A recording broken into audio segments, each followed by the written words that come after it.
Hello, my name is Jared Rowland. This is a video lecture accompanying our book chapter titled Neuroprosthetics and Yeomans and Wynn, Neurological Surgery, 8th edition. In this chapter, we begin by reviewing the background of neuroprosthetics. A good place to begin is a working definition. Generally speaking, a neuroprosthetic is a device that is able to supplant or supplement a person's neurological functionality via an artificial interface with the user's own nervous system. This is a broad definition that encompasses multiple subcategories of devices. A brain-computer interface or brain-machine interface is one type of neuroprosthetic. However, neuroprosthetics are not limited to interfacing with the nervous system only through the brain. Devices that interface with the spinal cord are another way to interface with the central nervous system, and interfacing with the peripheral nervous system via nerves in the arm is yet another way. The common unifying factor of all neuroprosthetic devices is to restore or augment one's abilities. The most common target for functional restoration with a neuroprosthetic is to restore motor control previously lost from injury or disease. For example, a device that allows a person volitional control of a robotic arm's movement is a highly desirable goal for neuroprosthetics. In fact, we have seen this achieved in select individuals with severe disease that have undergone temporary device implants and achieved remarkable control of a robotic arm when they have previously lost control of their own limbs. An alternative to controlling a robotic arm is to reanimate one's own limbs through artificial activation of their own muscle groups. This has the potential to restore ambulation to individuals who have lost ability due to spinal cord injury or other neurological disease. The complement to motor output control is delivering sensory input to the nervous system. Many see this as a necessary complement to motor neuroprosthetics, as the ability to sense the surrounding world and the proprioceptive localization of one's limbs are necessary for motor control that is nuanced, such as picking up a fragile object, as well as accurate, such as positioning one's foot in front of the other while walking without looking. The most common neuroprosthetic device to date is indeed a sensory neuroprosthetic. The cochlear implant is a device that restores and augments hearing function by providing electrical stimulation in the cochlea to directly interface with the 8th cranial nerve. Just as we have seen otolaryngology surgeons develop an essential role in the success of the cochlear implant, so too are neurosurgeons anticipated to play a crucial role in the development and successful translation of neuroprosthetics. Neurosurgeons are already at the forefront of treating neurological injury, both for preventing further injury as well as recovering from injury already sustained. The goal of a neuroprosthetic to restore function is often realized through bypassing the site of injury. An example is a patient with a high cervical spinal cord injury where the brain's cognitive function is intact and the patient's limbs have potential for function. However, the connection between the brain and limbs is injured at the level of the spinal cord. A brain-computer interface, or BCI, enables an individual to imagine moving their limbs, while a computer is able to detect the electrical potential generated by neuronal activity and translate that signal to mechanical control of an individual's paralyzed limbs. In doing so, the BCI effectively provides an alternative route for controlling the person's body, bypassing the injured spinal cord. However, this methodology is not limited to bypassing injury. The same technology can be used to mechanically augment movements of a well-performing individual to achieve superhuman strength via a motorized exoskeleton, for example. Beyond motor augmentation, enhancement of memory function, or sustained attention with a neural interface that stimulated specific neural circuits are two additional examples of augmented function in typically functioning individuals. Sensing brain signals for effective transformation to an end effector is one significant component of a neuroprosthetic. In the case of recording from the brain, recording field potentials is one common means for detecting a signal from the brain for use in a device control. In panel A of this figure, a diagram demonstrates a person with a recording electrode in the right cerebral hemisphere and a stimulating electrode in the left arm. In this configuration, when the subject intends to move the left hand, colored red in the diagram, the brain's electrical potentials are modulated in a characteristic pattern. Panel B shows a characteristic power-frequency distribution of electrical potentials recorded from the brain's surface.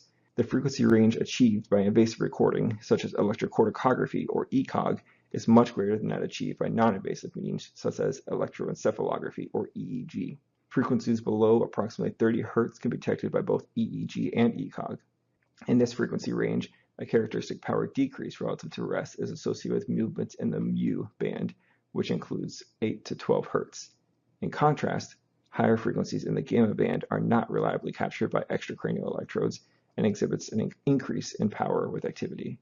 The lower frequency bands are often attributed to thalamocortical modulation of the cortex with decrease in power representing a release of cortical inhibition by the thalamus as diagrammed in panel C. Gamma band frequency modulation is thought to represent more local cortical activity that is specific to the particular action being performed. The inherent differences in spectral range measurable by varying techniques has led to a vast study of recording interfaces, both non-invasive as well as invasive. EEG is commonly used for human neuroprosthetic research owing to its non-invasive nature. However, the location of each electrode positioned on the scalp is a relatively long distance from the desired signal source. This distance, as well as additional factors attributed to the skull and scalp, lead to a large regional domain from which the signal is sampled and a relatively low frequency threshold from which reliable signal is not measurable. By placing electrodes inside the skull, much greater spatial and spectral resolution is achievable. However, the risks inherent to surgical implantation are a non-trivial barrier to most non-clinical research. Despite the risks of invasive recording, several human subject research protocols have been devised allowing individuals to participate in high-fidelity electrophysiology recording from neuroprosthetics research. A landmark example is represented in the photograph in panel A of this figure. This patient suffered from amyotrophic lateral sclerosis, leaving her severely disabled. In a research protocol, she underwent a surgical procedure to implant a Utah intraparenchymal electrode array with a transcutaneous connection that allowed a computer to analyze her cortical rhythms in real time and decode her intentions. With this BCI, she was able to obtain reliable control of a robotic arm in three-dimensional space. Panel B shows a diagram, photograph, and X-ray of a customized ECOG array designed to maximize utility for neuroprosthetic interface. This type of array requires a similar surgical procedure for implantation, but has the advantage of not penetrating the substance of the brain, as opposed to intraparenchymal electrodes like the Utah array. And panel C shows an alternative use of the Utah array for interfacing with peripheral nerves. This photograph shows arrays implanted in the ulnar, radial, and median nerves of the brachial plexus. While not applicable for diseases such as ALS or spinal cord injury, peripheral nerve interfaces may be of utility to restore function for amputees or for augmented motor function. These diagrams give a further explanation for various means of using peripheral nerve electrodes for neuroprosthetics. Panel A depicts a diagram of the Utah electrode array on top and a slanted version on bottom. Electron micrographs of each array is shown on the right in panel B. As the diagram illustrates, the slanted electrode array has the potential to interface with a greater number of fascicles carried by a nerve due to the progressively increasing depth of the recording contact along one axis of the electrode array. Several other electrode configurations have been designed specifically to interface with peripheral nerves. The cuff electrode, illustrated in panel C, is a circumferential design that interfaces with the entire nerve at its external surface. This has the advantage of interfacing with the entire nerve, but at the cost of less precision. The sieve electrode design aims to overcome this limitation by achieving contact with multiple fascicles in the nerve and interfacing with each selectively. The sieve electrode requires placing the device between cut ends of the nerve and allowing axonal regrowth through multiple pores in the electrode. This is where the sieve description of the electrode comes from. Once axonal growth is completed through the electrode, each pore can be stimulated to selectively activate specific components of the peripheral nerve. This overview is only a sparse sampling of the breadth of neuroprosthetics. The research field is rapidly progressing and reaching closer and closer to clinical reality with each passing day.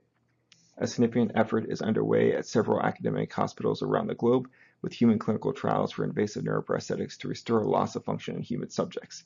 However, a significant amount of engineering is required to make such a device practical in a clinical setting. The engineering hurdles may potentially be better solved in the corporate section. The commercial potential for neuroprosthetics has piqued the interest of several entrepreneurs and led to a significant growth of industry involvement. Close involvement of academic and commercial interests has great potential to drive the field further than each working in isolation. These developments and the continued advancements expected on the horizon provide a great deal of enthusiasm for clinical adoption in the expected near future.